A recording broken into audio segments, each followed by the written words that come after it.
অবিশ্বাস্য হলেও সত্য, ময়মনসিংহের হালুয়াঘাটের বনপাড়া আদর্শ স্কুল অ্যান্ড কলেজে অধ্যক্ষসহ কর্মরত ৭০ জনের মধ্যে ৫০ জনের সনদি জাল।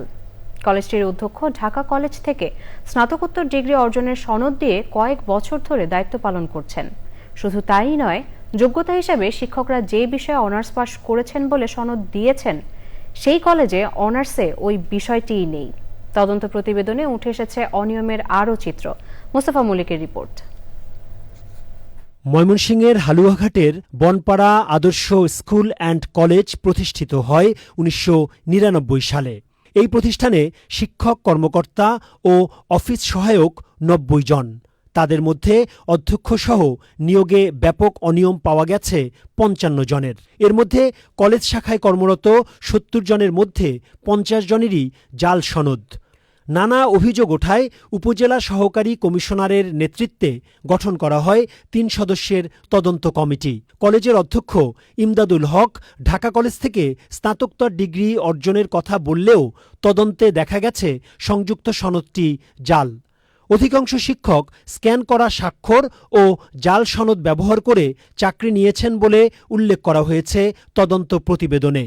কয়েকজন শিক্ষকের ক্ষেত্রে দেখা গেছে তারা যে কলেজ থেকে পাশ করেছেন সেই কলেজ ওই বছর অনুমোদনই পায়নি।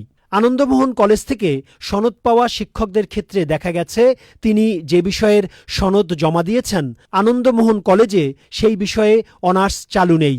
দীর্ঘ তদন্ত শেষে আসলে আপনারা কি কি অনিয়ম পেয়েছেন যদি একটু জানান।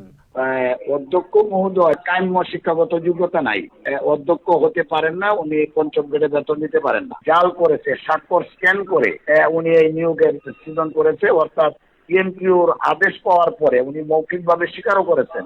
ভুয়া সার্টিফিকেট ওইগুলো ওইটাতে বেতন করাইছে।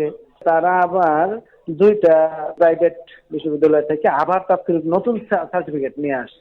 এত বড় অনিয়ম, দীর্ঘদিন ধরে তারা সরকারি কোষাগার থেকে বেতন নিচ্ছে, তাদের সনদ জাল, এটা আসলে কাদের জন্য হয়েছে, কারা দায়ী? আর ওই যে এটার সাথে সংশ্লিষ্ট ছিল ময়মনসিংহ যে মাধ্যমিকের বড় বড় পোস্টে ওনাদেরকে নিয়োগ দিচ্ছে সরকার। এখন তারা যদি এগুলো যাচাই না করে দিয়া দেয় তাহলে এটা দুঃখজনক দেশের জন্য।